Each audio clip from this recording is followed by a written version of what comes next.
Hello, everyone, and welcome back to another AFL Fantasy Fanatics Tuesday night Q&A ahead of round 13, the second of the mid-season buys, and hopefully the easier buy round. We had a pretty tough one for a lot of people last week. So hopefully this week will be a lot more fruitful for a lot of coaches. I'm your host, Bales, and you can find BAILSDT across the socials. Well, Sunday night was me and Selby, which was great to chat with Selby, which is a great chat. So if you haven't checked it out, make sure you guys do that. But I do have nearly a full panel of my AFL Fantasy Fanatic hosts. They happily are joining me again, which is great to see. And we'll start off with Guesty, who's on the commute on the way home from work. But Guesty, mate, how are you? How's things after the weekend? I was one of the coaches that did have a pretty decent week this week, trading in Isaac Heaney, thanks to Bales' recommendation. Worked out really well, so to have the VC on him as well. Nice 320-plus score. Kind of set me up. But, yeah, good week, and a chart dropped about 3,000 spots, so back to about 5,000. And I think I'm set up so far looking for a pretty decent buy period. So, hopefully we'll come out of the buys and I'm feeling a bit better about my side for the year. Yeah, exactly. But did you or did you not send me a text message after quarter time of St Kilda and Hawthorn? Because you were getting Jack Sinclair and you were thinking, Bales, what have we done? We've gone. No, yeah, so look, it all kind of worked out fine. But, yeah, I was worried after the first game, I was looking at bringing in a Jack Sinclair, and then you talked me into Isaac Heaney, which I did pivot, but then I failed to account for my trade plans this week, and I was going to end up having one too many midfielders. But I think with Flanders going out, I've managed to slide a few things around. It's actually worked out pretty well. So, and then of course, Grundy was out as well, right? So I then also had to change my trade up with the Grundy trade to Max Gawn. So, yeah, look, it all kind of worked out in the end. I'm pretty happy with the Max Gawn trade in, pretty happy with an Isaac Heaney trade in. And good week on the cards. Yeah, exactly right, mate. Congrats on the Isaac Heaney VC as well, which is obviously very, very nicely done there. Jordox, mate, how are you? I know you don't want to talk about fantasy much. We appreciate you back here, but mate, how was the weekend for you?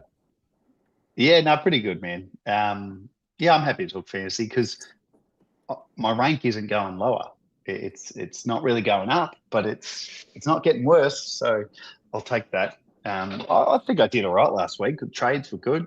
Traded in two guys that both scored a ton. I just keep chipping away. See what I can come up with in the buys. But yeah, going well, mate. The footy's always weird when the Crows aren't playing because it's like the whole weekend is just that little bit less tension. I just watch the footy for footy. So I didn't mind the break but frothing for Thursday night up against the Cats. Let's go. Yeah, exactly right, mate. You did get Nick Dacos, so that would have at least been enjoyable to finally own Nick Dacos in your side, I'm sure. Yep.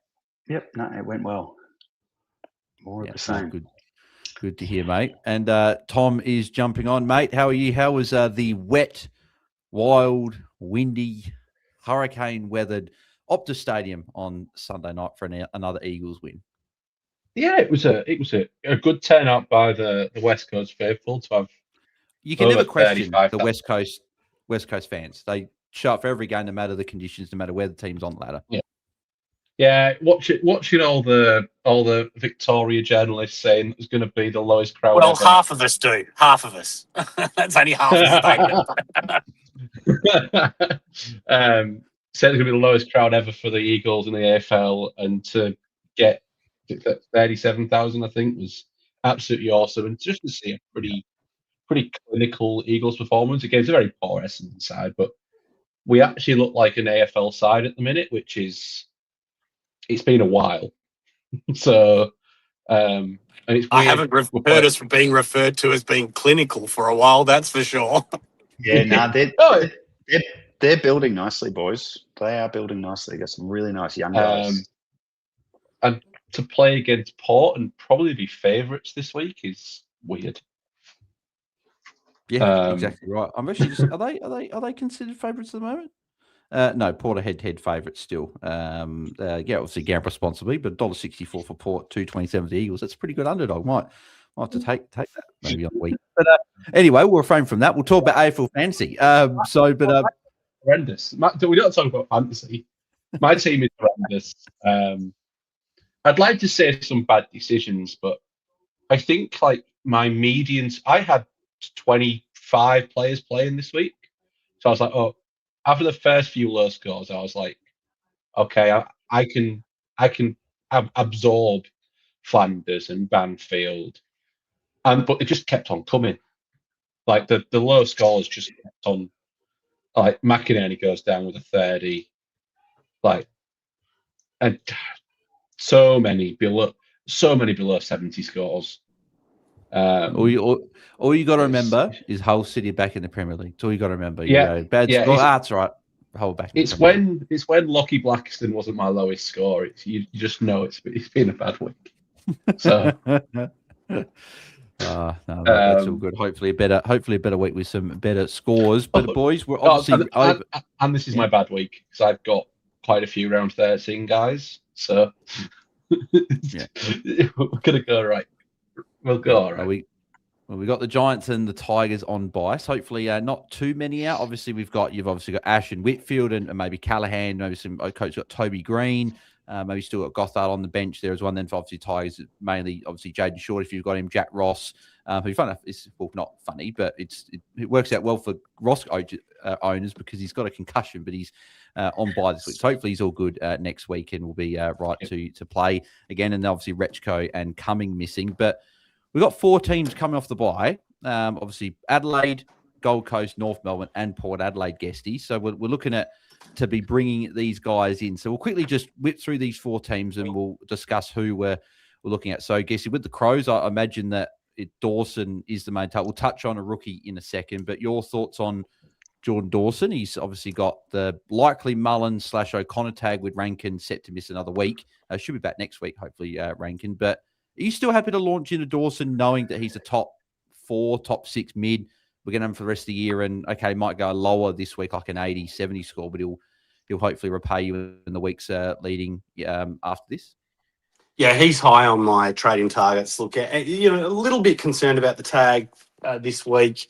Look, he may not, maybe he doesn't get it right. He's also got the ability to either go forward or back or, do all sorts of stuff. So, look, I'm willing to take what could be a slightly lower score this week, just to make sure that I've got a top 4 mid in my side.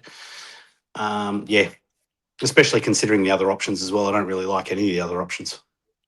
Yeah, there's not too many on the Crows. I don't like Jordox. I don't mind another one of my boys, Roy Laird. Like I should just do it. I should just bring in Dawson and Laird, just like so I can put it out there and go, yep, look who I'm bringing in this week. But is there anyone else besides Dawson, like Laird, Millerer? Could you go any of these guys? And obviously, also we've got a debutant. He's been there a week. Yeah, retailer. We go Hugo Hall. Is it Kahan? I'm not sure exactly how you pronounce it. I think it might just be Kahan. It might just be Kahan. Probably makes sense. Yeah, Kahan. Yeah, there you go. So Hugo Hall, Kahan. What are your thoughts? 230k defender mid. So we've been wanting defender rookies. Yes, we have, and yeah, we have been wanting defenders, and we've been waiting on. We've been hoping, and it still might happen. The Essendon fella, Artemis. I know he had an ankle injury, but I haven't heard anything. But yeah, so him or Hall Kahan maybe. A couple of options. It's just look. I think I'm going to do it. I mean, I'm at the point of my season where it's like I don't have to think too hard about these things. Just have a stab, see what happens.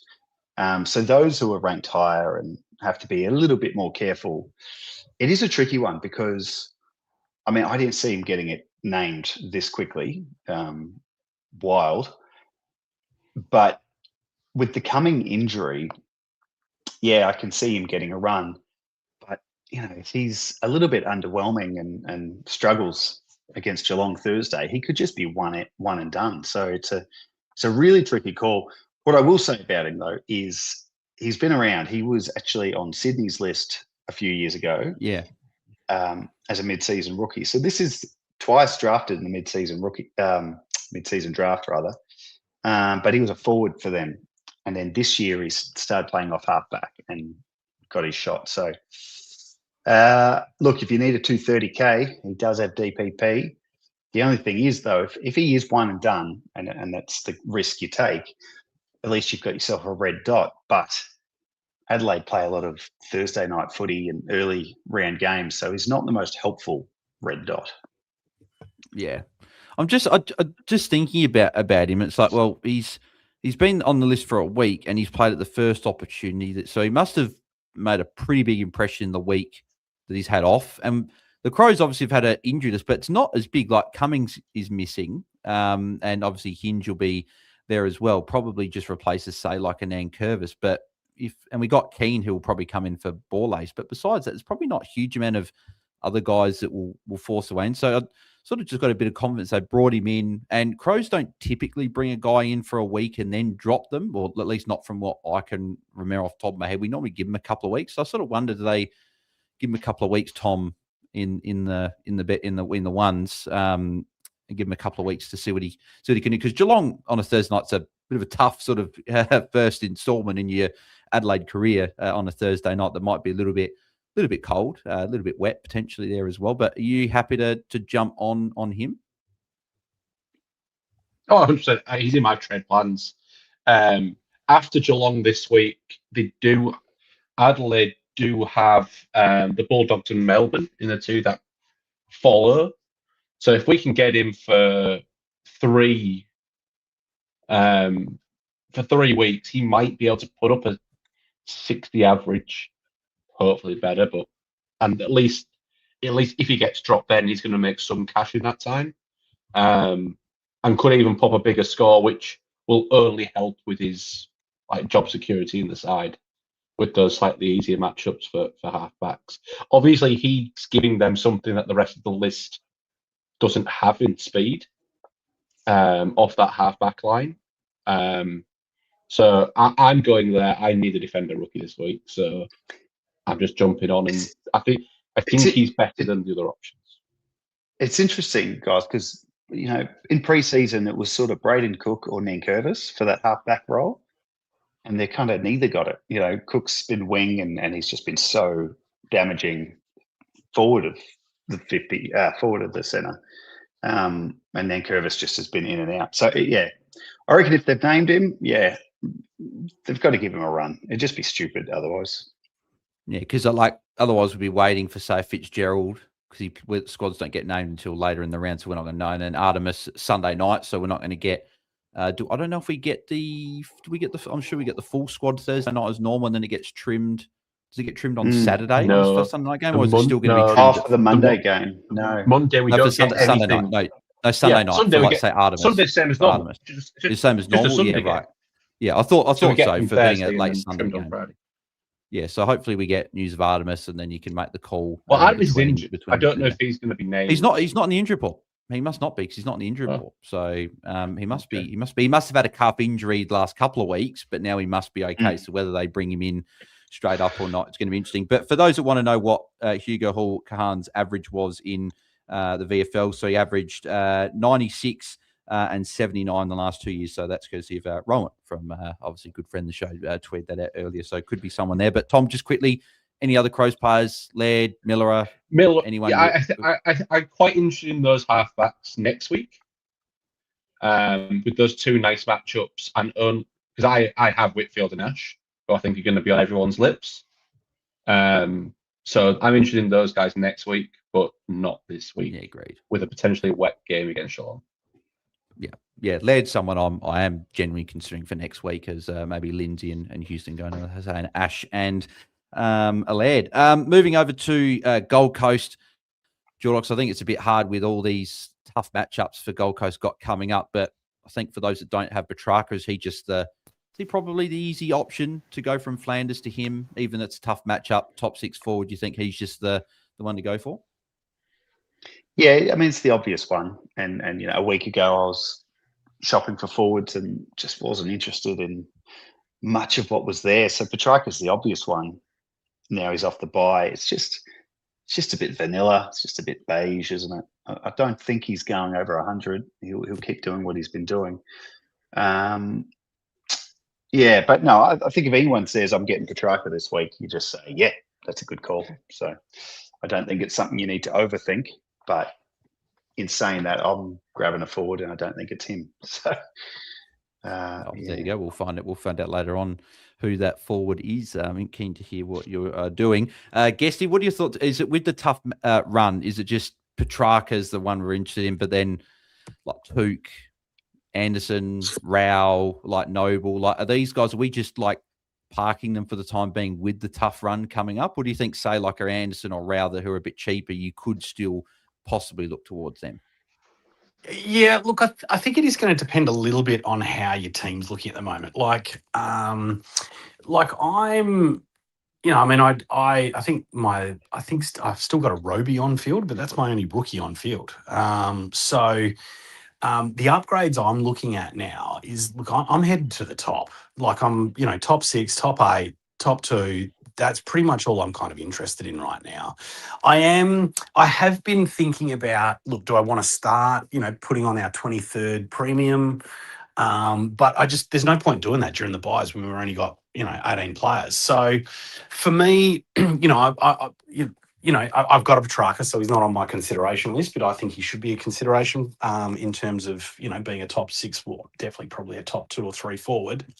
I think Dawson's in the same kind of boat, despite the fact that he's got that tag coming, top 4. I think you probably might want to get him, but for me, I'm not interested in a Rowell or an Anderson or, some of those kind of value plays. I mean, maybe when we get to Collingwood, you consider a Jordan Goey, but, one game until he's bye. So I'm just looking to try and go to the top. I'm toying with this week. I'm looking at like McCluggage and Brown out for, maybe a Baz and a bloody Dawson. So yeah, that's the kind of areas I'm shopping in. I don't really want value plays, but I think there could be people out there where it's still worthwhile looking for some value, or you just don't have the cash to get to where you want to go. Tom, what do you think about this stuff, mate? Yeah, that's me. I don't have. Yeah. Okay. Yeah. That's me. I don't mind Petrarca at all, but I think you can probably get the same player in Jason Horne-Francis the rest of the year at 100 grand cheaper with an Eagles matchup. I don't think he gets the tag. I think that still goes to Butters, and we tag one in the midfield and one that's a halfback. I can't see us doing anything else. And I think it goes to Butters. So unless JHF flies off the handle, but if he's flown off the handle, he's doing well fantasy wise. So we're not that much of a complaint. I think this week in my own side, I'm lucky I can shift Murdoch forward. I had a forward in my midfield rookie slot, so I can just do that. Because I'm wanting to have a little look to see what the Colby role is, to see, do I get ranking next week, JHF next week? One more is one less hard matchup. I see a couple in the chat saying, is Brisbane even a hard matchup? And they're still not an easy team for midfielders to play against. That is like, Baz had a great score a couple of weeks ago. But apart from that, they're still not giving up huge scores to midfielders. So even though their football team is going horrendously, we don't really care. We care about fancy difficulty. And like, was it only 1 free up? Did it 1, 2 free up plays turn up on the weekend? Still not an easy. Tracy 98 was top score. Yeah, exactly. Not an easy matchup. So. And the prolonged run for Gold Coast is pretty bad for a month, 5 weeks. Really, rest of the year isn't great. Yeah. They've had all their good matchups, so they don't really have any of like the Richmonds or West Coast or North Melbourne's or North Melbourne actually a hard matchup. But yeah, Essendon, sorry, like they don't have any of those matchups anymore. They can't play themselves. Yeah, because themselves is a good matchup. Yeah, exactly right. But I do want to echo what Tom was saying though. Like if you are in a position where you can slide someone forward, which is what I've got a Gallop in defence, right? So I've slid him into the forward line. I think if you can avoid bringing someone in the forward line this week, that's what you want to do. And watch. Just have a watch. There might be someone who goes, Colby's off half back. at 760, Exactly. whatever he is, great. I'll jump on that next week because we can still get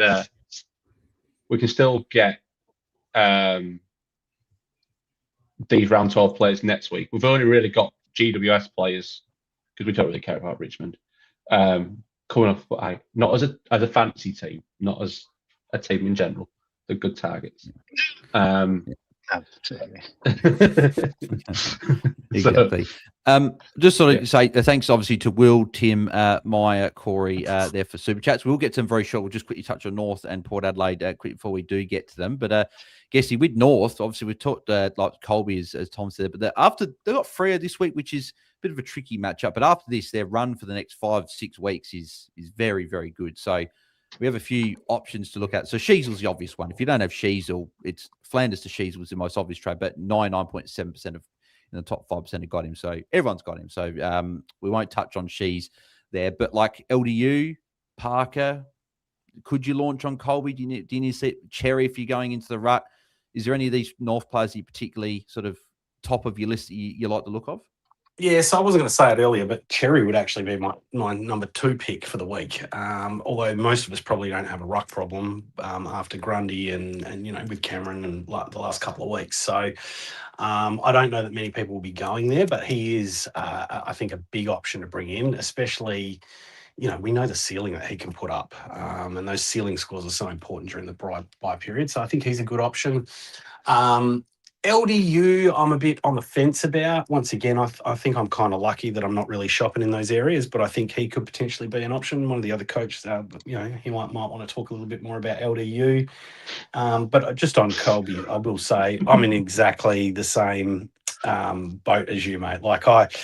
There's even part of me that's like, fuck it, just go now.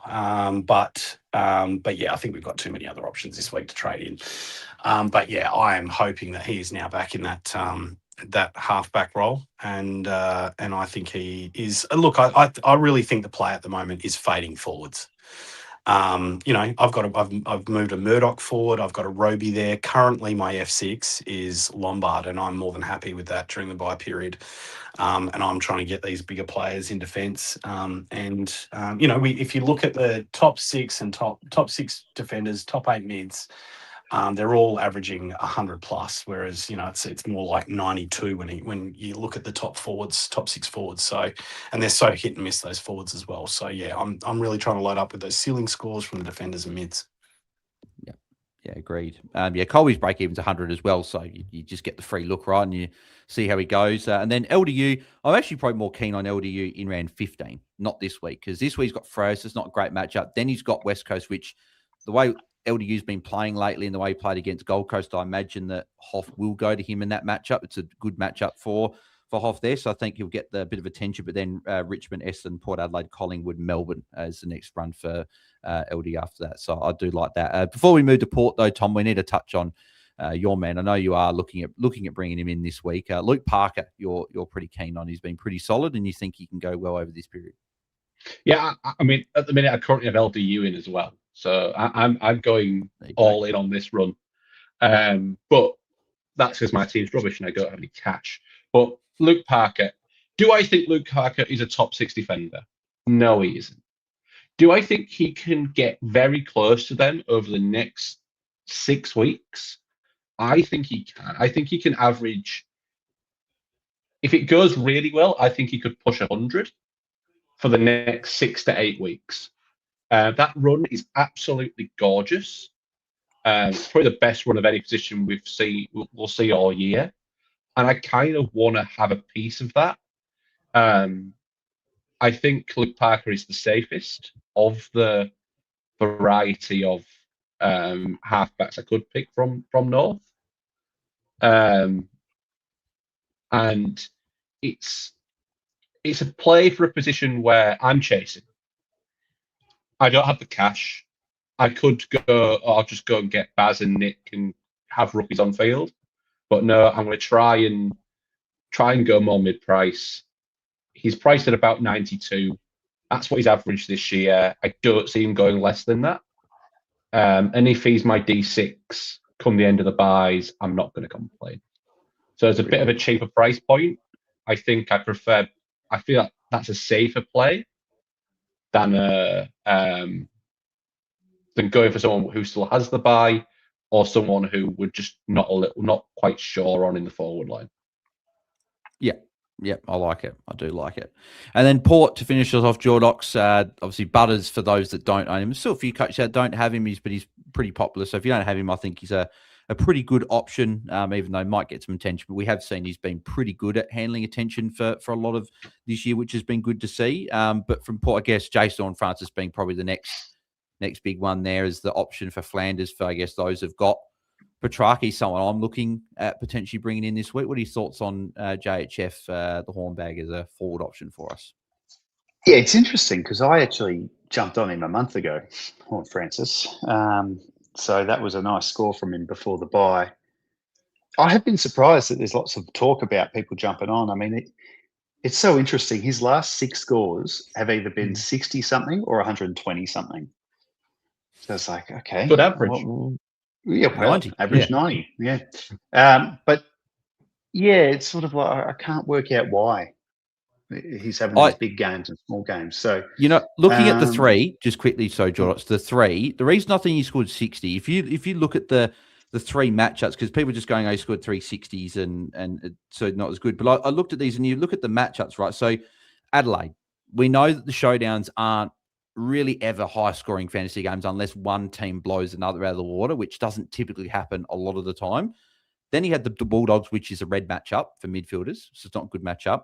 And then Gold Coast up in Darwin. I don't think that they're Horn Francis conditions, to be honest. I think he's much more better at an oval and where it's not humid and slippery. Those marks aren't there. The tackles aren't really there either.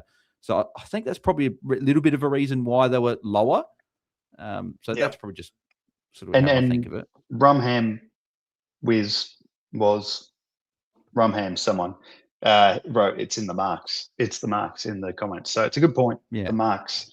He took 4 marks in those 3 games, and then last week he took 5 in a whole game. So, yeah, look, I think he's the one for Port, and no one else really sticks out. What about Tommy A? Anastasopoulos as a rookie. Would you pay up the $290K for him, or Tommy A? Look, I like him. I watched him the other week, and I thought he's actually a pretty good player.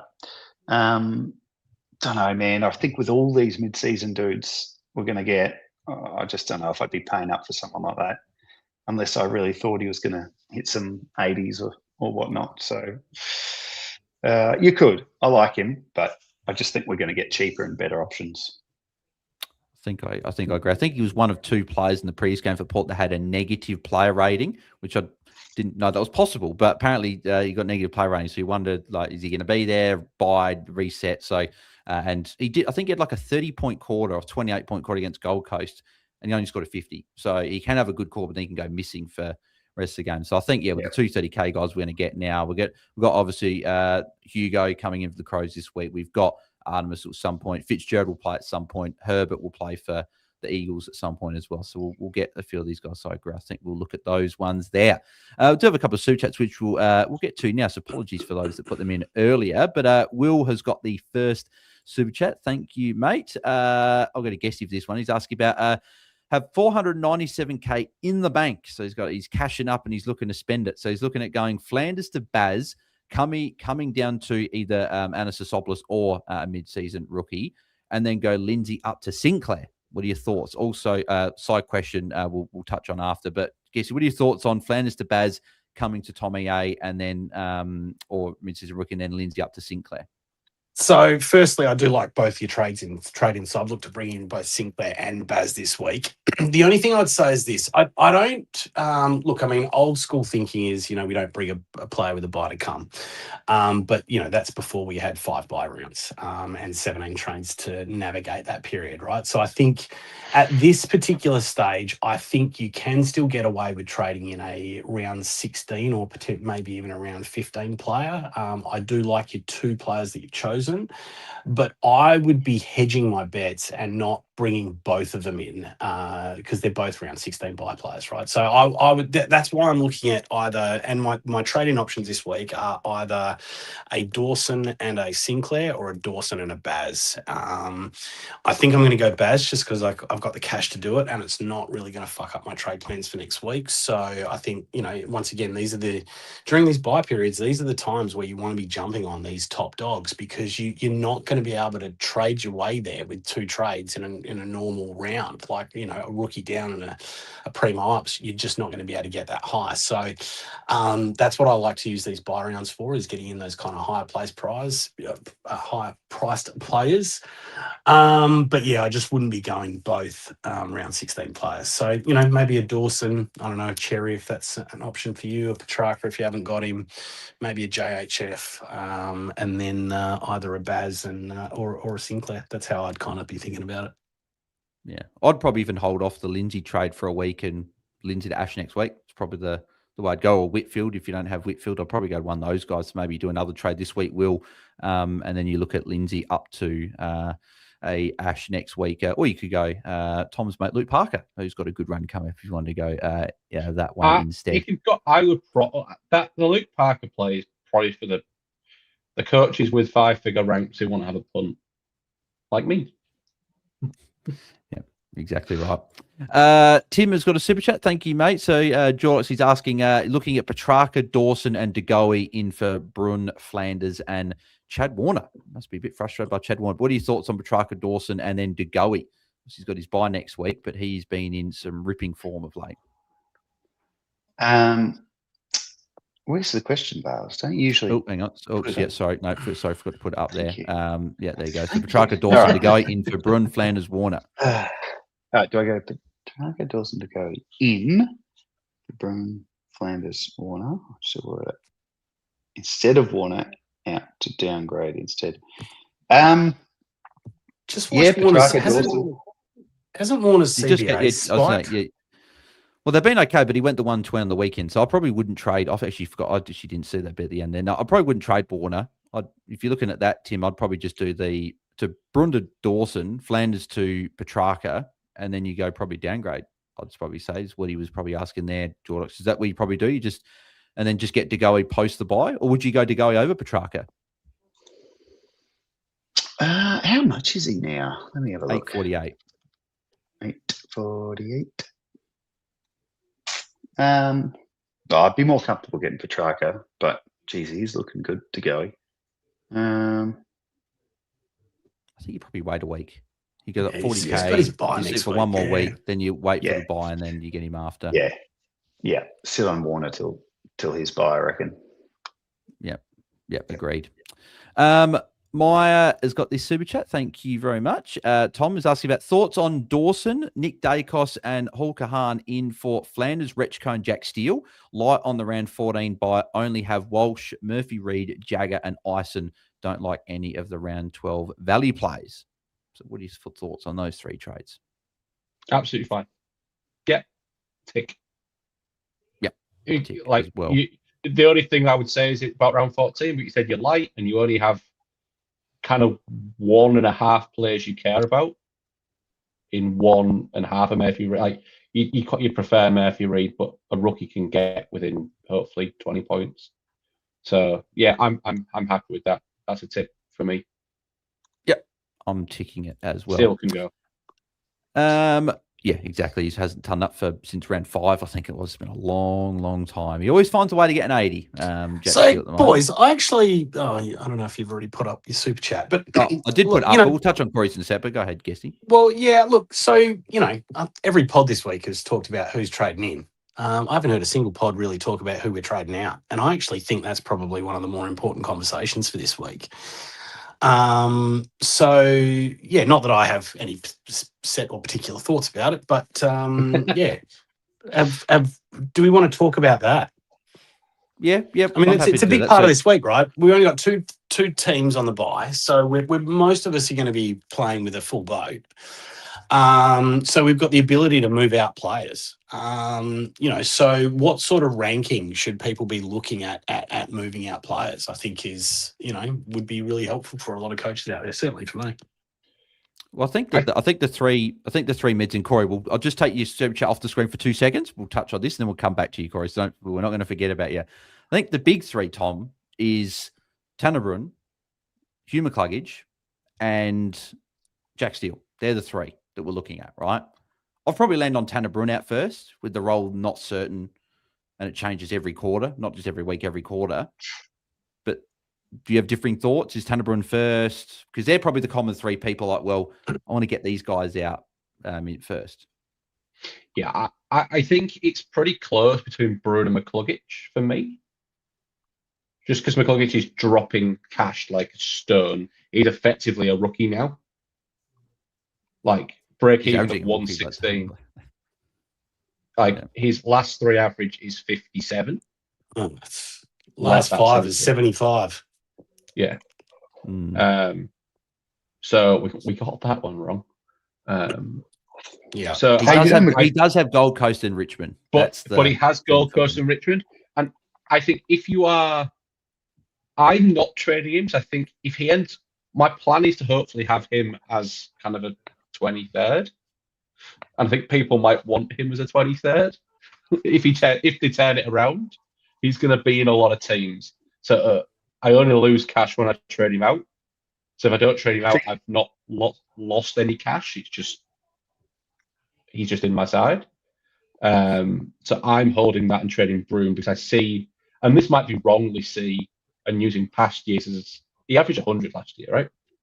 Like there's 100 player in there somewhere, and that might be not possible this year because Brisbane are worse, etc., etc., etc. The injuries I understand that. Injuries, slow preseason, all the rest of it. I get that, and I'm probably wrong by this, but that's my reasoning of why I'm holding McCluggage. Bruhn has never done it. Always plays low time on ground. Never plays the same role. Like I think he is more right, and he's got more money on his head. I think that is a better. Think of it this way. If you're trying to McCluggage or Bruhn, think about when you got them in, how much you paid for them, who's done their job. Bruhn's done his job. He's made us the cash. He can go. McCluggage, unfinished business for those who have him. And he has two picks. He's got to look like he's turning it around. If I have to trade him on his buy, I trade him on his buy. Yeah. But I can't look at two of the best matchups in the game and go and trade out before him. Because the point of trading him in was these matchups, right? That was the point. We can trade him out before he has a chance to. And do I think he's going to go 110 in these two? No. But I think there's a world he can. I don't see that well. His 46 on the weekend was his lowest fantasy score in a game since 2020. And if you take that out because of the shortened quarters, it's his lowest since 2018. Yeah, but he had 52 2 weeks ago. Yeah, it was just 57 in the last 3 weeks. It's been I'm just giving you a bit of trivia there, Guesty. Yeah. Were you guys watching? Were you guys watching that game? Because second quarter he took a mark and he would have, and if he kicked the guy, it would have been near 50. He missed it, and then he got on 49. He was on 49. No, yeah, I had you in the group chat, Bales, that reminded me of that famous footage of Rodney Eade about Will Minson. Yeah, get McCluggage off. Yeah, that was Bales in the group chat. Fuck yeah. No, exactly. As soon as he got tackled, I'm just like, and he got pinged on the ball, and I'm just like, it's just not happening. All right, let's go to Corey's. He's been waiting patiently. Exactly. And then I think Jack Steele he's priced at like mid-80s now. He's probably goes on his buy. That. Yeah, exactly. He goes on his buy, and he's got Collingwood and then Essendon. And then Adelaide. So it's a pretty decent 3-week stretch. So hopefully you can go well in that there. But Corey, appreciate you waiting there. So we'll get to your super chat now. He's asking Guesty thoughts on Blackiston, Flanders, and Cumming for John Noble, Hugo Hall-Kahan, and Petrarca. Second option. He's got that. Didn't get that right. Is Parker/Millerer. Anastasopoulos and Petrarca both cover Ross. So, Guesty, I know you love these questions. Hang on. I'm just going to wheel out my whiteboard and start drawing a diagram of the 17 different players. No, so, look, What was the second option again? There was Miller who was in there. Yeah. So Parker. So who would you pick, Parker or Miller, if you had to pick the two between the two? I think I'd go Parker. I'd agree. I kind of have a feeling Miller has been outperforming what he really is doing at the moment, and I'm happy to take that because he's in my side. But I'm not sure he's. Yeah, I'm not. I kind of feel a bit lucky. I don't know how much longer it's going to continue. So I think the only thing is changing is are you going Noble and Hall Kahan or Parker and Anastopoulos? That's the question. I'd go Parker and Hall Kahan. I'd actually just. I think I understand why you're thinking about Johnny Noble, and he had a really, really nice run in and around Darwin. But that run, we keep talking about it, but the half back run for Gold Coast is it's a really bad 3 weeks. Brisbane are hard for half backs. They are. He's still $1 million. He's still $1 million. No half back scored well against Brisbane. He's $1 million for someone I think is going to score a 75 this week. Unless Brisbane kick $1 million behinds. I think I'm Parker and Hall Kahan over Anastopoulos because you've got Track to cover Ross. There's no point in having Track and Anastopoulos. Obviously, the premium's going to cover Ross, not the 290k small forward.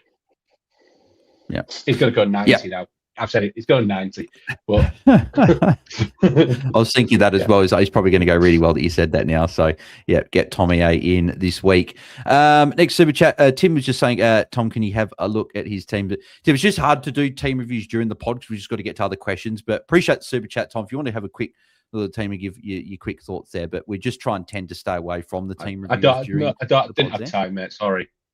There you go. So, sorry, Tim. Apologies for that. But I'm doing the Q&A tomorrow for Patreon. I know you are in there, Tim, so I'll be able to have a look at your team tomorrow there as well. But thank you for the super chat there.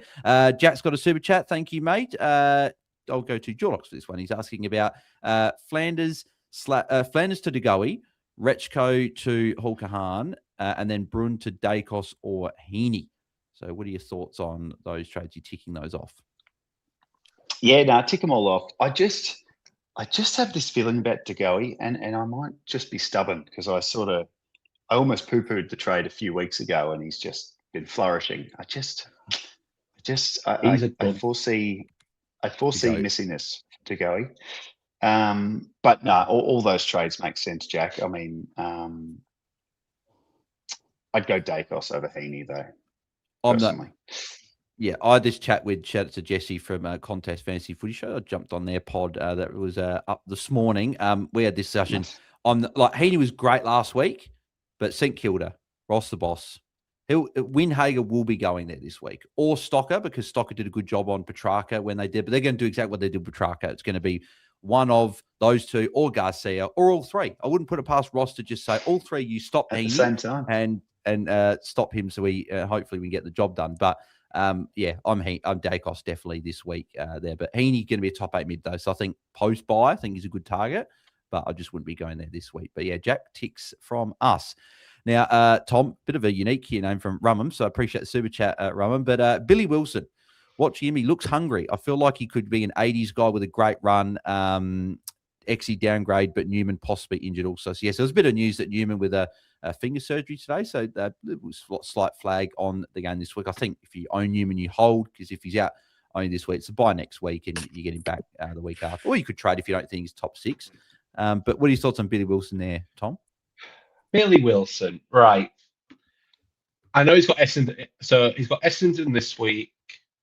GWS is okay for defenders after the bye, West Coast and Richmond. I understand why you want to go there.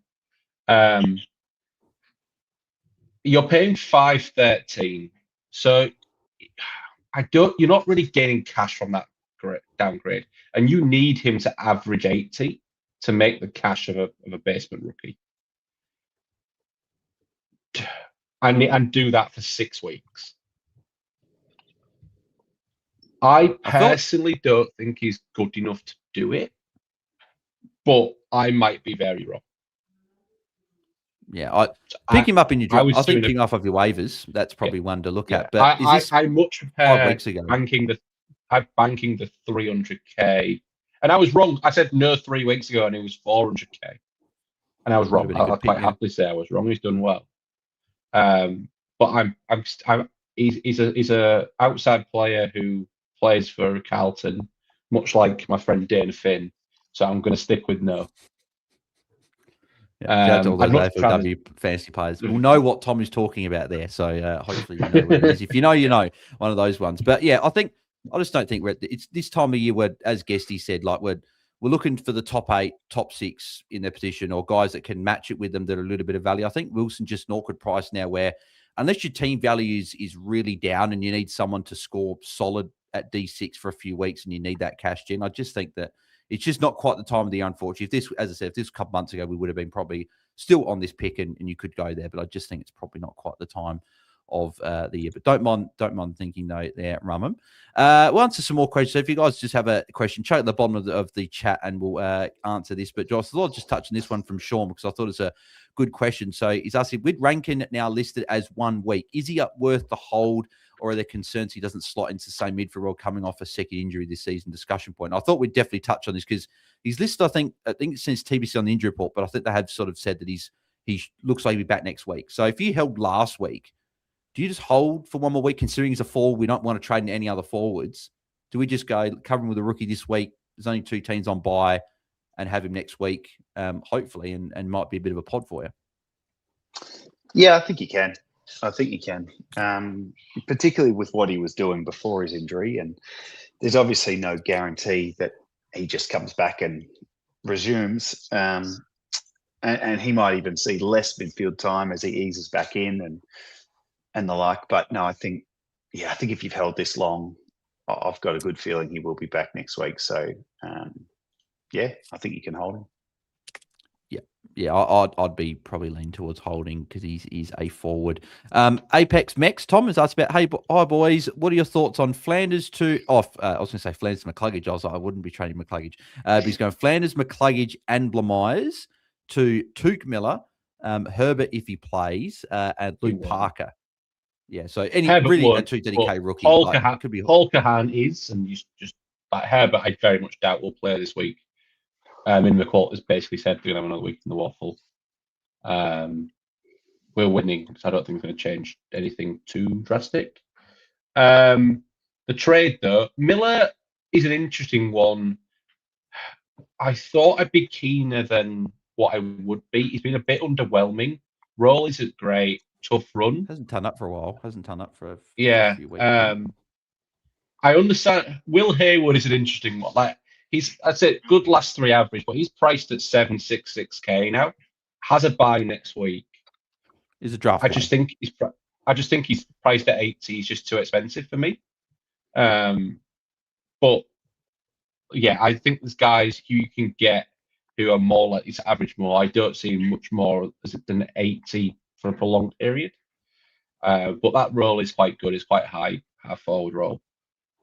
But yeah, you can go Miller, Herbert, and Parker. If you can spend 30k more than Miller to JHF, I'd do it. Yeah, I would agree with that. Gee, just looking at, so Tuke's only tonned up once since round 2, and that was against Essendon. 2 of his 3 tons this year were against Richmond and Essendon, and they're all below 110. So low tons, and like last five is 79, 86, 92, 76, and 80 Jordox. So it's like, just doesn't have that. At least Horn Francis has the ceiling, like to go. I don't know what the appeal. What the appeal with Took is. I mean, his name, possibly, probably name and off his buy. Yeah, but there's just no evidence. To be fair, he averaged in the 90s last year with this role.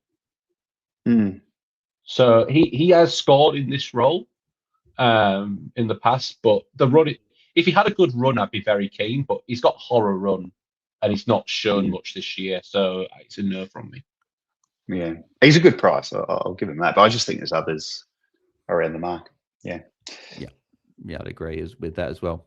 Lee Everett's got this one. Tom, I'll go to you for this one because I was going to go to Guesty, but I know Guesty doesn't like the heaps of options. So I'll go to you for this one. So he's asking, hey, boys, which option would you rather? Flanders to Dawson and Murdoch to Petrarca, or Flanders to Dawson and Devrob to McKercher, keeping Murdoch? So that's obviously you'd love to trade Devrob out, but do you take the risk on McKercher over Petrarca? That's so where are you leaning?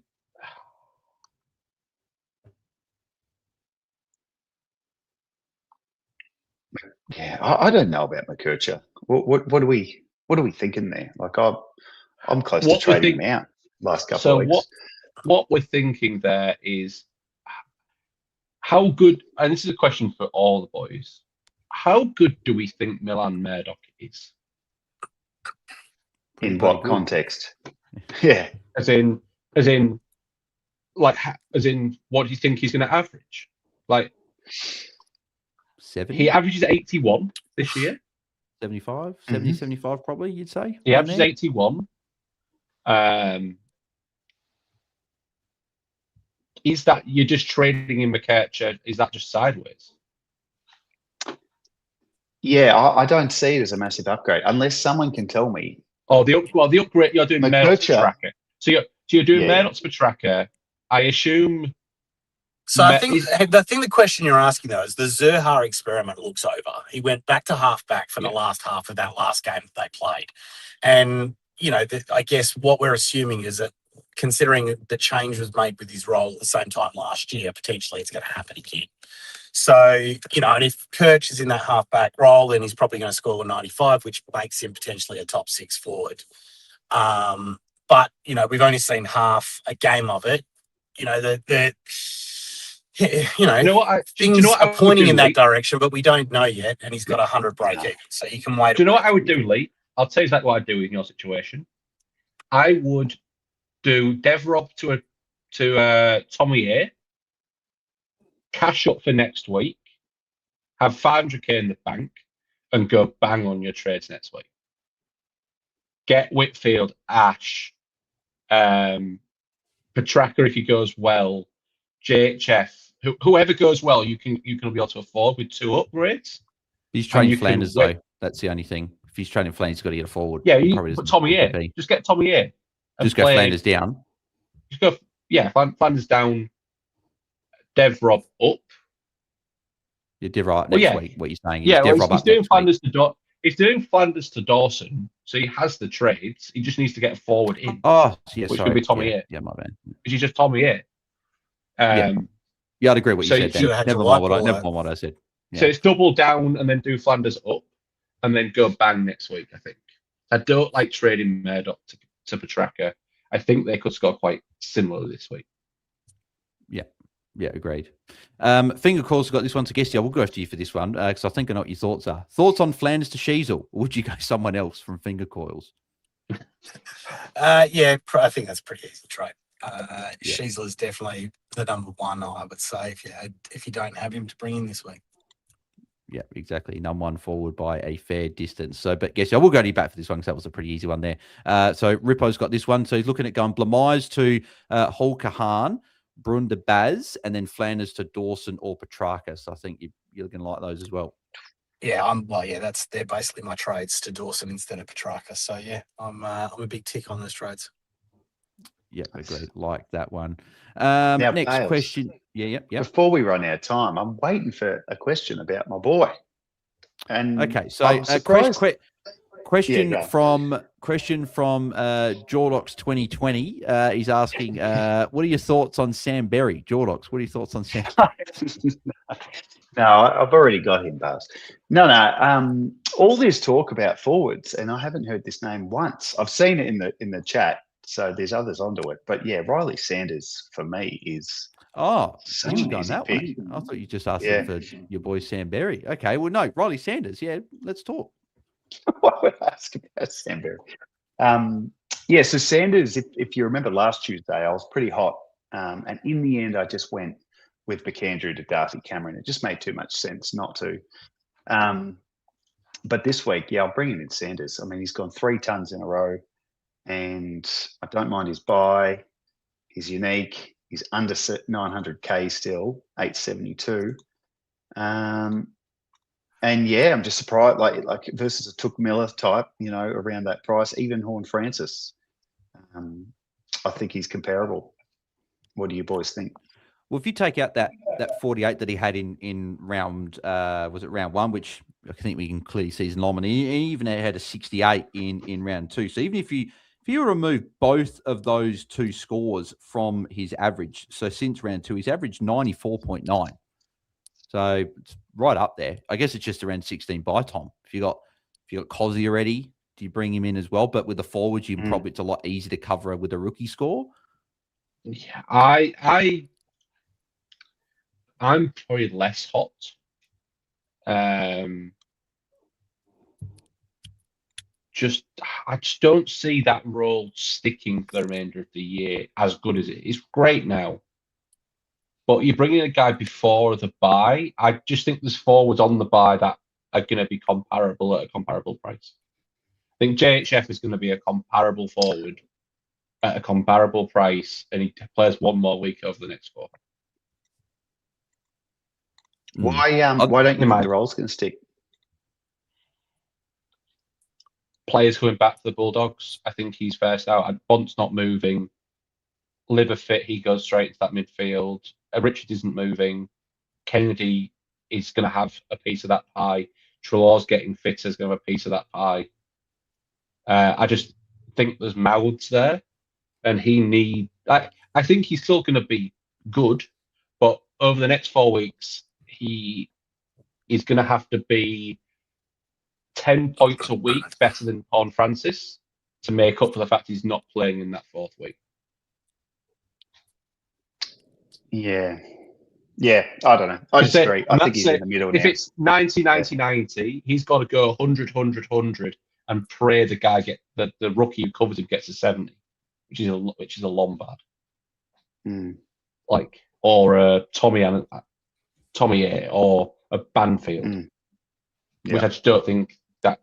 I think that the numbers say go with someone who's off the bye. I don't think he's like elite like Baz or a Dacos or a Heaney. And of course. So you're going to need them. I think you can cover at a similar price for guys who are. I think he's a great pick. If you already have him, you're laughing. I just don't think he's someone to bring in from a pure maths point of view. Yeah, I should have done last week, really, but I'm doing it this week. Yeah, but if you want to bring him in, then he's a great player. I'm just trying to game theory, and there's a lot more to this game than trying to be optimal because I've not been optimal myself this year. Well, I know I've got Horn Francis, so it'd be Petrarca, but even that I can't afford it with the other moves. So really, it'd be him or a Took Miller, and there's a bunch around that price, but even Myers, if he had scored a bit better, I'd be into him. Anyway, Sanders, I want to talk about him, and we have. So thank you. Exactly. No, it's a good one to touch on, though, because a few people are considering him as well.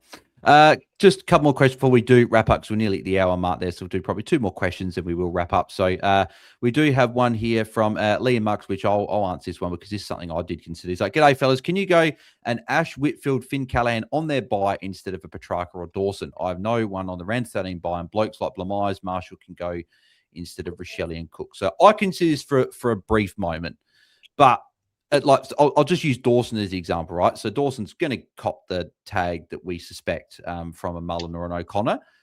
I just think it's much more worth going Dawson this week because it's not like he's a guy that might be able to match it with the best 22. He's in the best 22. He's a top 4, or top 6 at worst case, I think, but he's top 4 midfielder. You get maybe a lower score. He's still Dawson over the last number of years playing as a midfielder. He rarely goes below 80. I think I looked at it the other day, just thinking what's the floor. I think he had 4 scores that weren't 3 scores that weren't injury impacted below 80. Tag from Bergman, full forward against Carlton a couple of years ago, and like a deep defender, key defender against Brisbane a couple of years ago. So very rarely does he go for. I think 78 is his lowest score in his last 2 years. So I'm happy just launching there. You've got him, and you can get Ash, Whitfield, Callahan next week. You just don't know what's going to happen in 6 days. Something could happen behind the scenes. They don't play next week, and then you got a print that's missing again. I just think it's much worth going a guy that's not on that is playing this week, and you get guys like Ash in that next week. But I think when most of us are like that, I don't think there's many players we'd really go when they're on their bye. I don't think. Has anyone got any objections from that, or are we in agreement with that? It's fine. 100% agreement. Yeah. But with those two players being under $1 million, you definitely want them next week. Yeah, exactly right. Exactly right. Final question we'll go to from Ashton. Guess I'll go to you for this one. He's saying thoughts on Brun, Rechko, and Flanders to Anderson, Butters, and Holkahan with 467k left over. So he's got a bit of cash, obviously, there. But your thoughts on Anderson, Butters, and Holkahan as he ends? Yeah, tick that off. I mean, I'm a little bit uncertain about Anderson, but I'm not sure if you got the cash to get anywhere better. So He's got 467k left over, so he can. Get Dawson, man. Just get yeah, Dawson. exactly. Yeah, 100%. What if he's got Dawson? Could you go Baz or Dacos? Get Baz or Dacos. Yeah. Well, then who would you get out of Baz or Dacos this week? Yeah, Dacos. I think Dacos is the only upgrade target off the round 14 bye. Personally, he already has Baz. Yeah, he already has JD, Baz, and Nick. Your midfield must be. Oh, okay. Gorgeous. Well, you're laughing. Yeah, no. Then I don't mind it. I don't mind Anderson at that point. Yeah, because if you have both GWS boys as well, you'll have the money to do the double up next week. It's a good price, Anderson. He's been 900. Yeah, he's improved the last month. Horrible run, but he's had a decent last month. So I feel Petrarca's probably moved past him as well in terms of, I think Petrarca's still number one target at Melbourne. Sorry, not Melbourne. That was last year. At Gold Coast. Yeah. Cool. Yeah, don't mind it. Yeah, if you've got all three, which I thought, surely you don't have one of them, but no, you're actually going along nicely there, mate. Got all three, so congrats on that there. But we will, and he's just saying here, I do have Whitfield Ash already too, so don't need to target them next week. So you're what I'm saying is, if you don't have rookies on field, I would be like, are you doing this and not taking rookies off? Where are you like your team that good? If your team is that good, then you're winning. Just love it. You could hold Rechko if he contributes to your best 18 after, and maybe trade a worse rookie if you want. Maybe to help the cash. You can do possibly. That. Yeah, you can definitely do that. I'd just be, where's your team weak? And if you're got all the big dogs and three rookies on field, and you're not getting them off, you've got to still focus on getting those rookies off, because you don't want them coming out the buys. Unless your team's absolutely stacked and you go in the comp and all look to you. Yeah, exactly. Beautiful. Alrighty, well, we will wrap up there. Apologies we didn't get to your question. There's a heap of questions coming through, as always. You guys smashed it once again. But if you would like your question answered, and you do want a guaranteed answer to your AFL fantasy questions for the second of the bye weeks, you can head over to our Patreon, patreon.com/AFL Fantasy Fanatics. I'll be recording the Q&A tomorrow.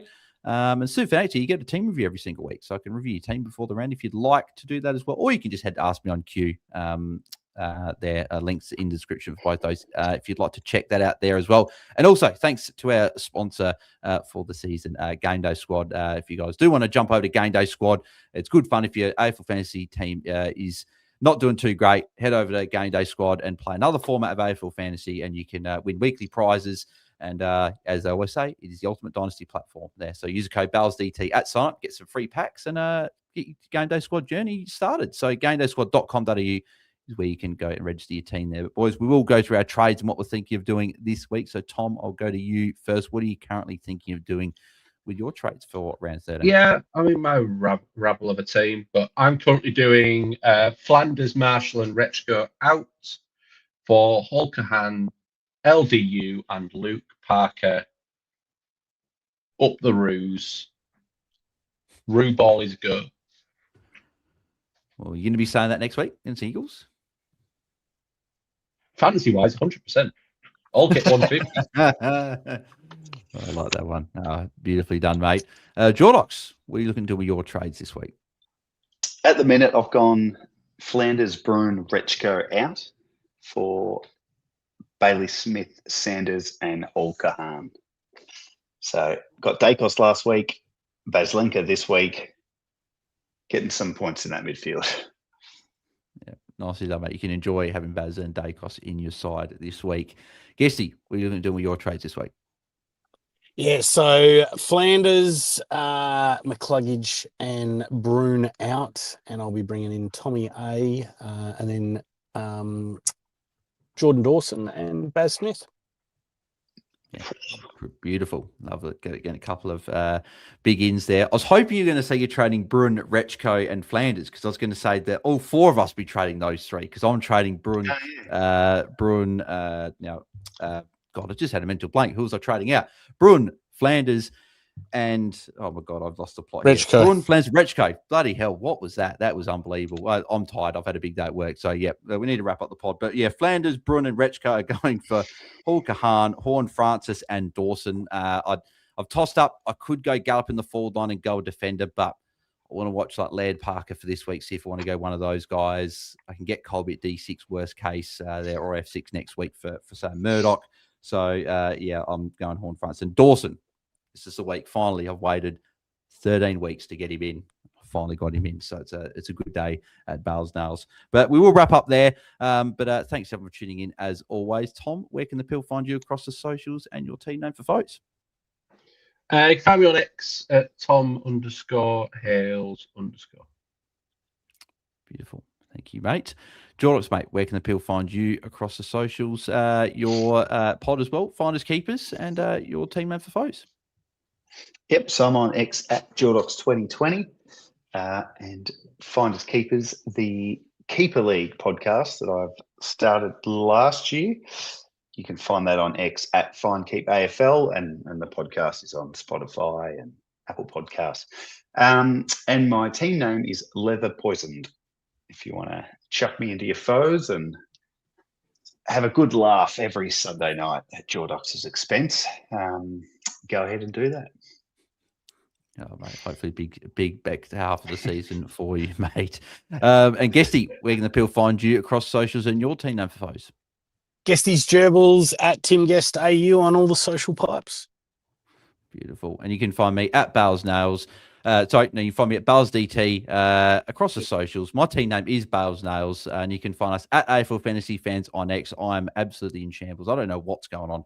Brain is fried. You're bringing in Jordan Dawson. You're all flustered, mate. That's what it is. His heart's all aflutter.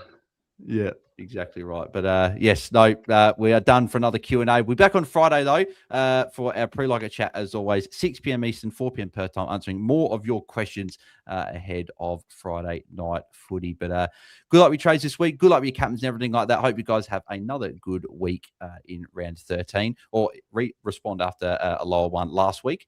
And we'll catch you guys in the next one. So thanks, everyone, and have a good night. See ya. Bye-bye. See you guys.